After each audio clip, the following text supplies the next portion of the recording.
Before we came to know the Lord, one of the questions that many of us asked ourselves when we stopped long enough to ask, or we were thinking clearly enough to ask, was this: what's the point of this life? What's it all about? What's the reason for all of this difficulty and the problems and the disappointments if life's going to end up in death anyway? Well, I guess that's actually more than one question. That's maybe about 3 questions, but it's 3 parts to the same question. The question is this: what really is the truth? What should I believe? And many of us looked in a variety of places for a number of years before we came to the Word of God, and there we discovered the truth. We discovered a relationship with Jesus Christ. And we finally understood. We understood what life is really all about. And not only do we understand why we're here and what we're doing, we understand where we're going when this life is over.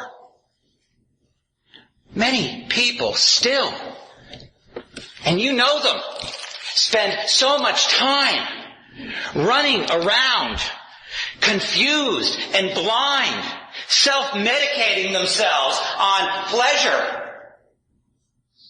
They don't understand. And they remain that way through their entire lives, and they die that way. We have been given a gift.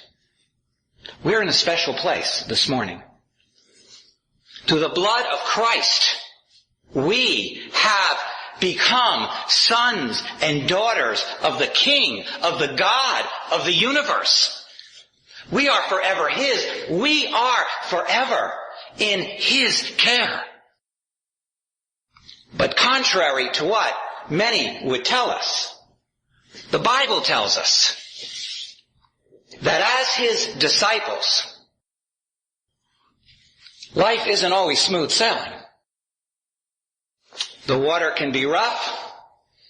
The winds can almost capsize the boat. And sometimes we feel like we've been thrown overboard and we're treading water, just hanging on. In this world you will have tribulation. Isn't that what Jesus said in John chapter 16? Why did He say that? Because He knew the world is still under the power and the authority of the enemy. Sin still drives this world. We have tribulation because we live in a world that's hostile to Christ and that's hostile to those who belong to Him. So as James writes to disciples, followers of Jesus, disciples like us, he writes to those who were in the middle of tribulation, in the middle of their problems, in the middle of their difficulties, and many of them may have felt like they were about to drown in the sea of their problems. They had fled their home in Jerusalem. They had fled because of the persecution. They had settled in the surrounding areas, and as they began to establish themselves and to establish the church, it seemed like some of their difficulties had followed them. There were problems within the church. There were problems outside of the church. But most of all, there were problems within themselves. Problems with their attitude and problem with their perspective on the problems that they were experiencing. And so James begins. He begins by writing this letter and giving them the right perspective on what's going on in their lives. And they may have been a little shocked to see how God viewed their problems. James told them that they should rejoice in their situation, not because the difficulties were joyful. He said, but rejoice because God is using these difficulties in your life. He says, it is a test of your faithfulness to Him. And your reaction to these trials will give evidence of who you really are. an evidence that you belong to Christ as you endure and persevere with courage, as you stand in obedience to Him. James told them that God was using these trials in their lives to develop them, to make them more mature, to develop spiritual maturity in them, to give them character, the character of Christ. And so James encourages them. He says, allow this process to continue in you. Don't doubt God. He says, don't doubt that God is working in you. He said, God is using these situations, these circumstances, these pressures in your life, and He's using them for your good and for His glory. Well, that's good teaching. And that's teaching that's easy to accept, isn't it? When we're not in the middle of the problem.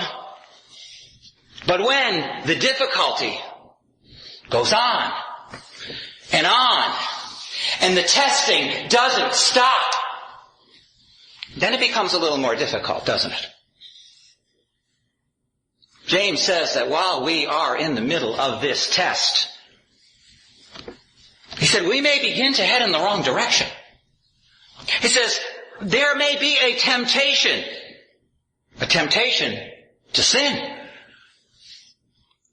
Remember when Jesus was fasting in the wilderness? Matthew chapter 4 says He was fasting there for 40 days.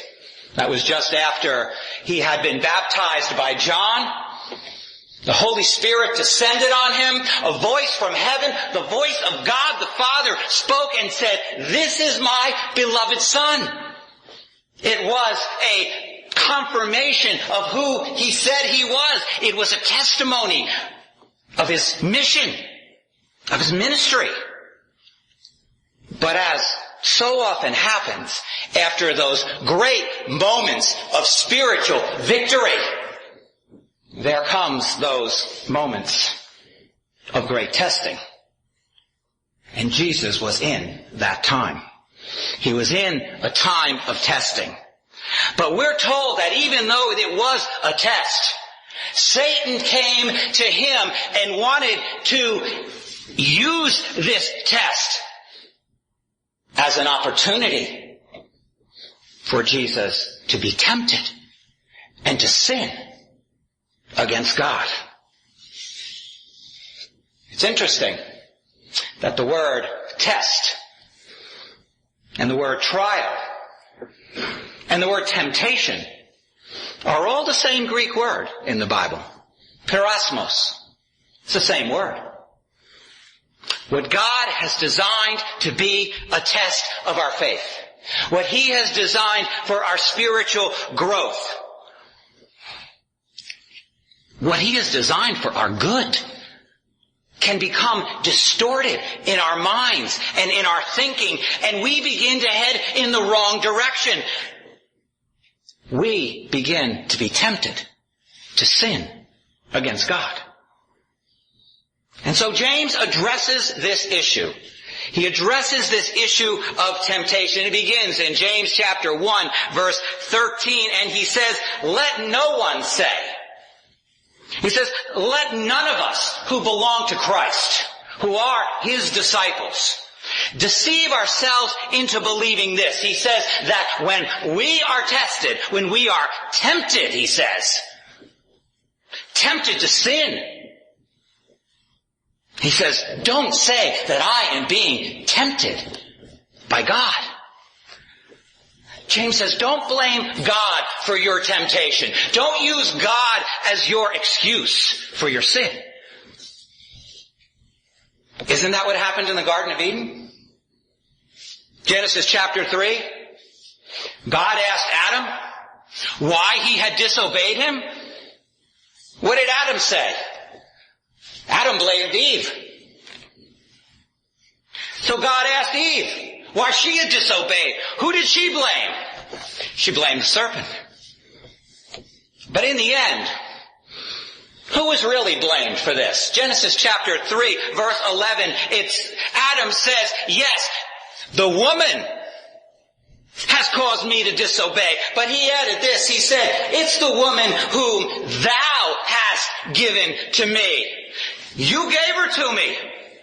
It's not my fault. You picked her out. In the end, we'd all like to blame somebody. We'd all like to blame something for our sin. But we can't blame God, James says. For God, he says in verse 13, cannot be tempted by evil. Asperastos, it means it's not within his character. Yes, evil and sin exist. But they exist outside of God. Therefore, they are foreign to him and to his character. And so, verse 13 says, he himself does not tempt anyone. Well, if sin doesn't come from him, how would he use sin to tempt someone? That would be a departure from his character. So he says, sin must come from somewhere else, James says, verse 14. He says, but I want you to think about this. It's got to come from somewhere, and if it doesn't come from God, where does it come from? He says, yes, it comes from within us. Even though we belong to God, even though we belong to Christ, even though we are his, we still battle with sin. Romans chapter 7, the Apostle Paul said, sin dwells within me. He said, it wars against my mind. Paul wasn't a new believer when he wrote those words. He had been saved for 20 years. For 20 years, he was battling with sin, and he still said, I battle with it every day. It's a battle. That's the point. It's a battle we all fight. And it's a battle we will fight until we are home with our Savior. We battle with temptation, James says, verse 14. Each one of us, every person, he says, is tempted to sin. Verse 14, he says, when he's carried away, exelko in Greek, that's the word. It's a word that's used to trap animals. That's what it means. It's a term for a trap that has been set with bait to lure an animal into the trap. We set the bait. We put the trap down. We put the bait in the trap. We pick the bait. We're responsible for it all, James says. We are dragged away, he says, by our own desires, by our own feelings, by what we find attractive, and by what is pleasing to us, just like an animal is lured into a trap. But this attraction comes from within us, James says. He says we can't blame anyone else for it. It doesn't come from God. He says it comes from us. He says we are enticed, verse 14. Deleazo. This is a term for fishing.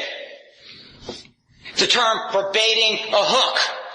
To lure a fish out of the weeds or away from the rocks so that the fish will come and be caught and killed. James says, yes, that's the picture. We're lured by what we want.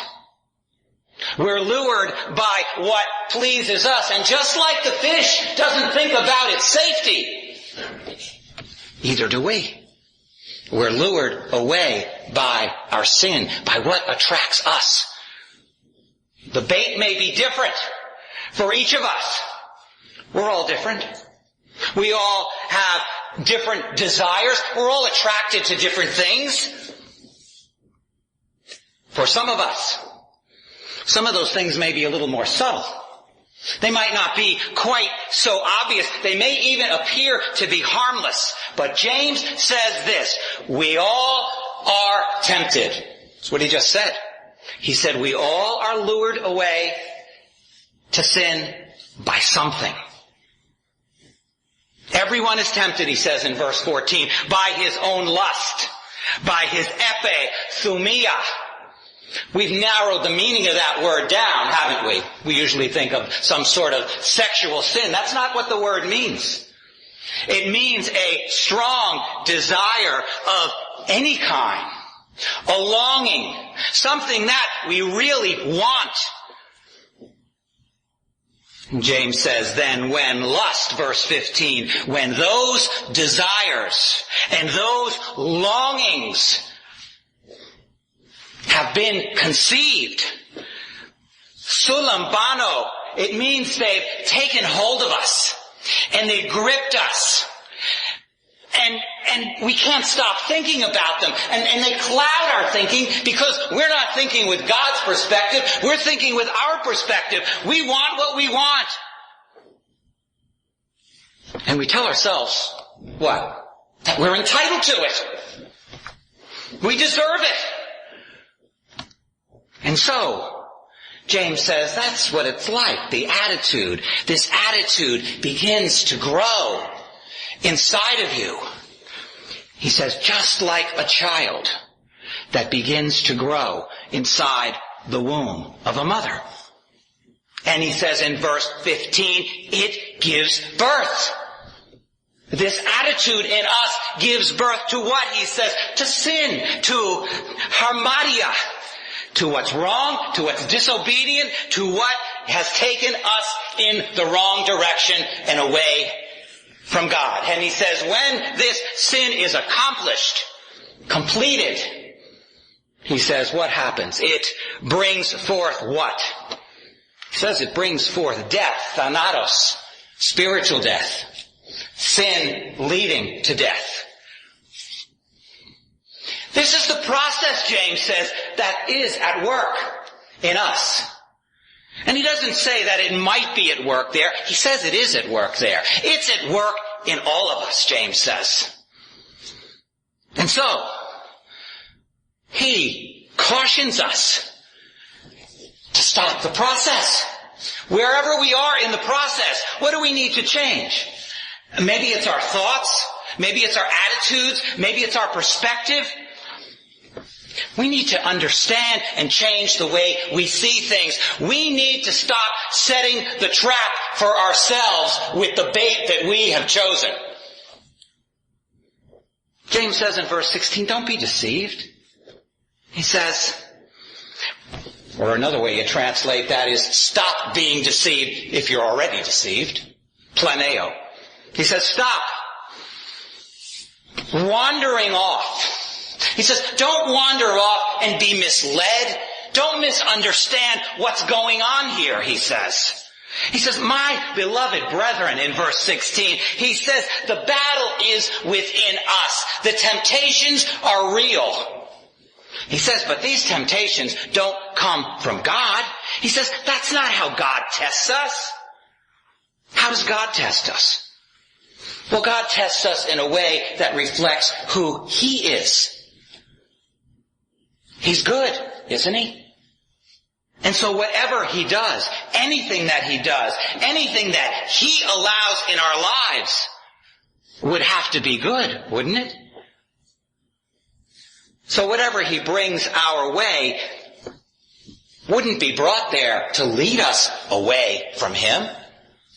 So God's not the one, James says, who is tempting us to head in the wrong direction. He wants us to grow. He cares about us. He loves us. James says this in verse 17, every good thing. He says everything. Everything that He allows in our lives, everything, he says, has been bestowed on us. Dosis. Everything. Whether it seems good or whether it doesn't seem so good. He says the reality is this. He says it is a gift. A blessing. He says it is a blessing that has been poured out on us James, that's tough. But by faith, we have to believe that. By faith, we must believe because we believe in our Father who's in heaven, don't we? We believe He's good. Therefore, He would never do anything to us other than to bring us what is good. He brings to us, James says in verse 17, a perfect gift, a talios, a gift, a situation that has been designed for what? Talios, for our spiritual maturity. That's why it's a perfect gift. We believe that God knows what He's doing. We believe that He knows what's best for us. We haven't done too well on our own before we knew Him. So why wouldn't we trust Him with our lives now? Whatever the trial, James says, it is right for us because God says it's right. It is to help us in our walk. And we may be saying these words through tears because there are times when we do say them through our tears. But we believe. We believe why? Verse 17, he says, because it is from above. The trial, the testing is from our Father in heaven. Blessings, he says in verse 17, coming down from the Father of lights, from the one who created the lights, the sun, the moon, the stars. But unlike those lights that change in their brightness, in their intensity, depending on what? The time of day or night, depending on the season. James says with God, verse 17, there is no variation. He says there is no paralasso. There's no change. There's no alternating. It's a word that was used to describe the process of putting down pavement stones. They would alternate between one type and another type. James says God isn't like that.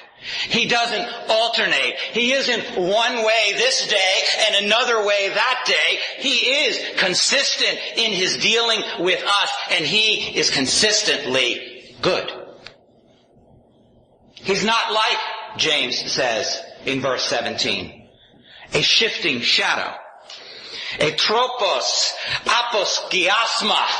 He says He's not like that shadow on the sundial. He said that at different times of the day, sometimes it's short, sometimes it's long. He says God's not like that. He doesn't change according to the time of day. I am the Lord, He said in Malachi 3:6. I do not change. He is the same yesterday, today, and forever. So James concludes, it's not even logical to think that God would tempt us to sin. He forever remains the same. He doesn't change. He's forever without sin. We certainly can't say that about ourselves, though, can we? No. And sin has been our problem, been our biggest problem since the Garden of Eden, hasn't it? We not only choose to sin, we're told that we are born that way. We are born in rebellion against God. So rather than making our problem worse by tempting us to sin, we don't need any help to do that. God chooses instead to provide the solution for our sin. Verse 18. James says in the exercise, in the authenteo, because of who He is, because He has the authority and the right and the power, he says, to bring about His will, His bulamai, His plan, His desires. He does whatever He wants to do in our lives. He has the power to do it, James says. And here's His plan, verse 18. He says, He brought us forth. Apakuo. is to give birth. Well, yes. He allowed us to be born. But James says it's more than that.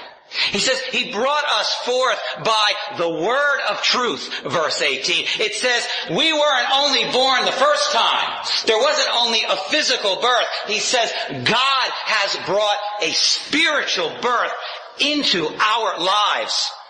Born from above. Isn't that what Jesus said in John chapter 3? Born of God. Yes, James says. Born through the truth of His word.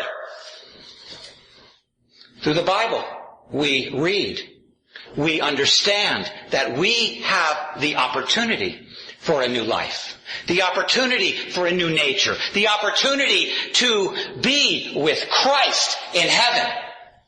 He says that's what He has done in us. I'll cleanse you of your filthiness. That's what God said in Ezekiel chapter 36. He makes us clean. He makes us whole. He makes us well. We were dead. Ephesians chapter 2 says we were dead in our trespasses, in our transgressions, in our sins. But he says, though we were dead in our rebellion and our disobedience to God and stained and polluted, he says there in Ephesians, God has given us a new life. A new life in Christ. And who did that? Did we do that to ourselves? The dead can't hear. We were spiritually dead. The dead can't see.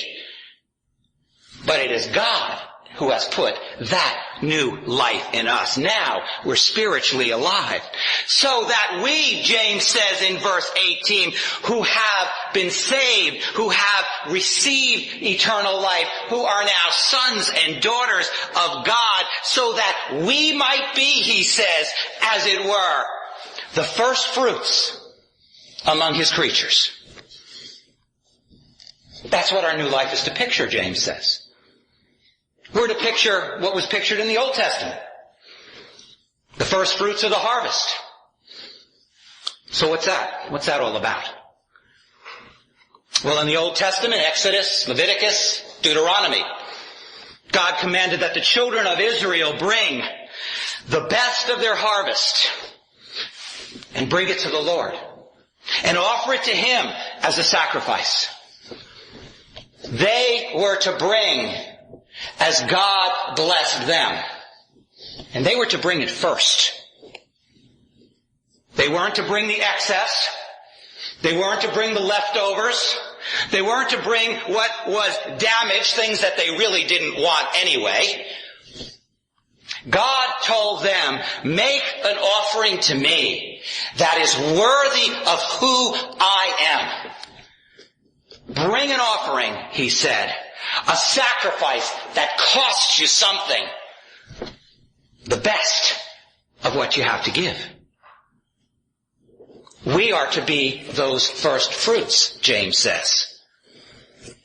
We who have been saved, we are to offer our lives as a sacrifice to Him. We are to offer the best of what we have and the best of who we are.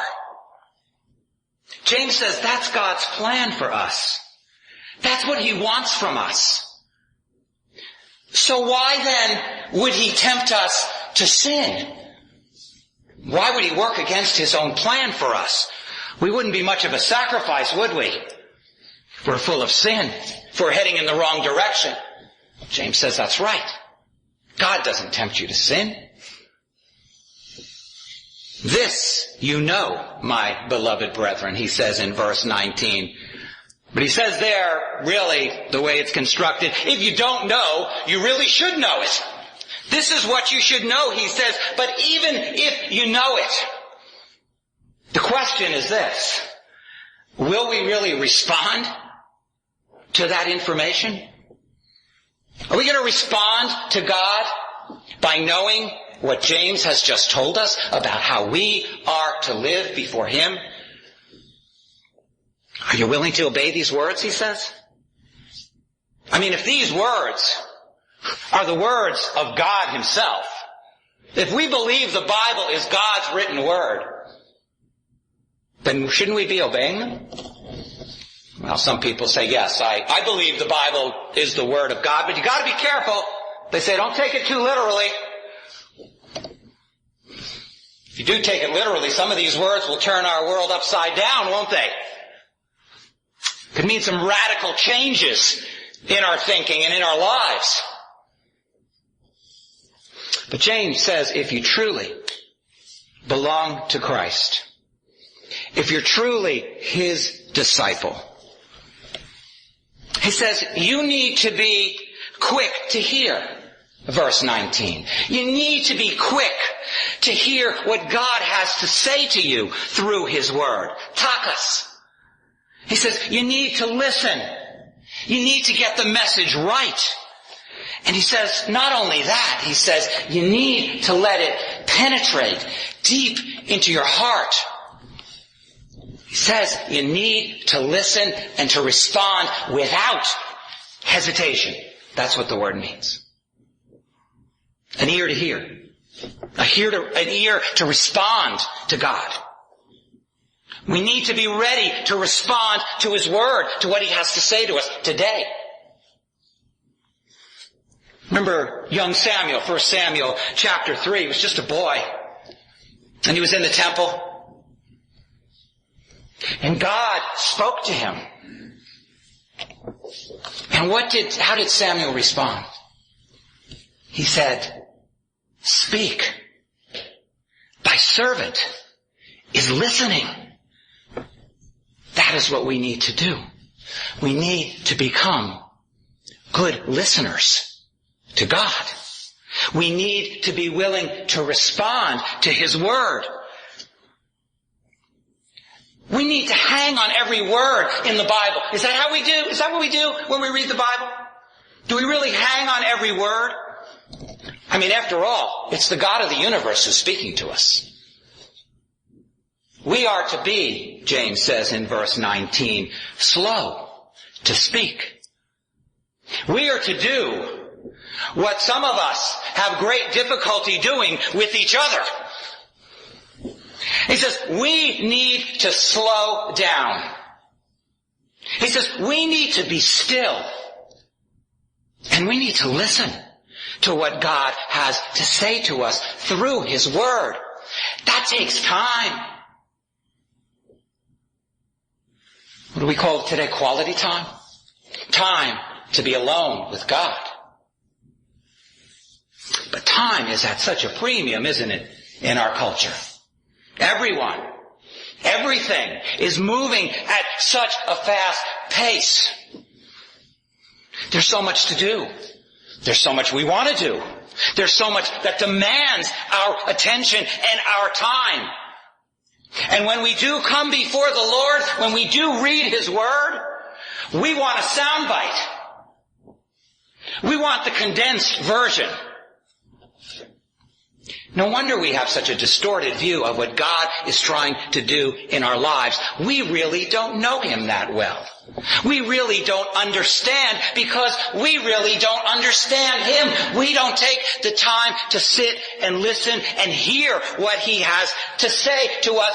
Otherwise, we would never believe that God would ever tempt us to do evil. Not our Father in heaven.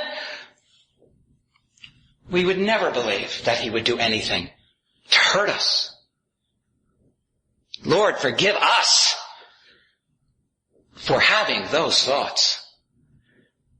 Thoughts that aren't worthy of the one whom we serve. You know, I think sometimes we think we have this all figured out. We even have verses to back up what we believe, don't we? And then when things don't work out, things don't go the way that we planned or the way that we think they should have gone, what happens? Well, sometimes we get angry, don't we? And sometimes the words that we speak aren't words that come from God. They're words that come from our resentment, our disappointment, our hurt, maybe. But sometimes we get angry with God, don't we? James says, verse 19, be slow to anger, orge. It's not the kind of anger where we explode, we lose our temper. He says that's not the kind of anger we're talking about here. He said, this is more of the kind that smolders within us, that festers beneath the surface. It's that kind of resentment that just seems to grow inside of us because we resent how God is dealing with us in our lives. And that kind of anger can consume us, can destroy us, can destroy our testimony. For the anger of man, James says in verse 20, our resentment, our bitterness towards God, he says, that does not accomplish, that doesn't bring about, he says, the righteousness of God, the decayos, what is right, what is good. Oh, well, that sounds familiar. Isn't that what God is trying to bring about through our trials and testings? That which is right, that which is good, that which is pure, that which is true. James says, yes, we need to begin to see our lives a little more from God's perspective rather than from the perspective of our own desires, our own thoughts, our own agenda. He said we need to stop being influenced by our own lusts. Good only comes from God. Therefore, He will not bring temptation into our lives. That would be destructive to us. And He loves us. He saved us. He died for us. He doesn't want to destroy us. He wants to build us up. Doesn't want to tear us down. And so, we seek Him. We seek His face. We come to Him this way. The way that we came to Him when we were first saved. We come to Him without an agenda. We come to Him by faith. We come to Him and we believe that He is the only way. That His way is the only way for us. That He is the truth. That His Word is truth. And that He is life. Our life. We have no life apart from Christ. Our life is hidden with Christ in God. I think somehow we've gotten this maybe a little too complicated. I think we've tried to complicate what we need to do, what we need to be as His disciples. Maybe we need to go back to the beginning. Maybe we need to think back on the time when we were saved and remember what it was like before we knew Christ. Do you remember? Do you remember the confusion? Do you remember how your heart was in turmoil? Maybe we need to remember that. But I think we need to go back even further. I think we need to go back to the beginning of creation. That's what David did, Psalm 19. David said, the heavens are declaring the glory of God. Maybe that's what we need to do. Maybe we need to take a lesson from the sun and the moon and the stars, and maybe our lives should give glory to God. Maybe that's where we need to be this morning. I pray that for you, for me, that somehow we might be like Samuel, and that through our trials and through our testings, through our tears, we might say to our Savior, Lord, Lord, speak, Lord, for thy servant is listening.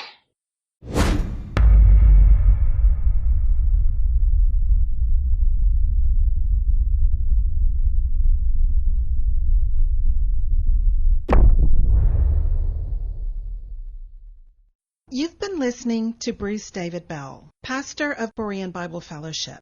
If the Lord has ministered to you through this message and you would like more information, then visit us on the web at bbfva.org.